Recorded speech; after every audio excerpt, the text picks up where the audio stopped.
अकबर बीरबल की अक्लमंदी की परीक्षा लेने के उद्देश्य से उसे विचित्र कार्य सौंपा करते थे। ऐसा कर उन्हें अति आनंद की प्राप्ति की होती है। एक दिन दरबार में राजकीय कार्यवाही के मध्य अचानक अकबर बीरबल से बोले, बीरबल, इस राज्य के 4 सबसे बड़े मूर्खों को हमारे सामने हाजिर करो।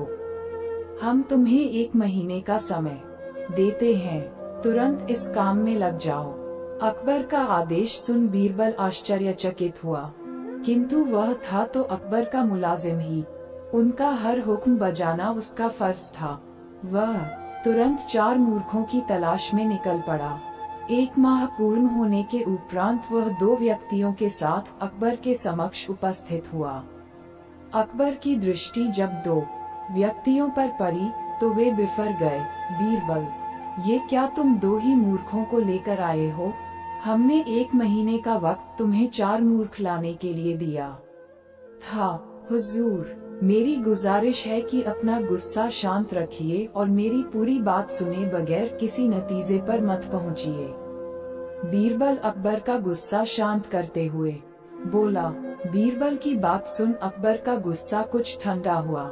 जहां पनाह, ये रहा पहला मूर्ख। इसकी मूर्खता का वर्णन सुनेंगे तो आप भी सोचेंगे कि ऐसे लोग भी होते हैं इस दुनिया में।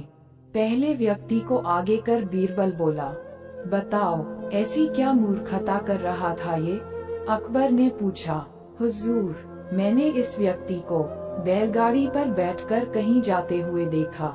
बैलगाड़ी चालक के अतिरिक्त बैलगाड़ी पर बैठा ये अकेला व्यक्ति ही था। इस पर भी इसने अपनी गठरी सिर पर लाद रखी थी। चकित होकर जब मैंने कारण पूछा तो ये कहने लगा कि गठरी बैलगाड़ी पर रख दूंगा तो बैल के ऊपर बोझ बढ़ जाएगा, इसलिए मैंने गठरी अपने सिर पर रख ली है। अब इसे मूर्खता नहीं कहेंगे तो क्या कहेंगे? पहले व्यक्ति की मूर्खता का किस्सा सुनकर अकबर के चेहरे पर मुस्कुराहट तैर गई।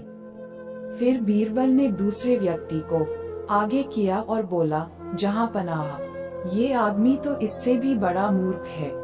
एक दिन मैंने देखा कि ये अपने घर की छत पर भैंस लेकर जा रहा है। मुझे आश्चर्य हुआ तो मैंने पूछ लिया, लेकिन फिर इसका जवाब सुनकर मैंने तो अपना सिर ही पीट लिया। इसने बताया कि इसके घर की छत पर घास उगाई है, इसलिए ये भैंस को छत पर ले जाता है ताकि वह वहां घास खा सके।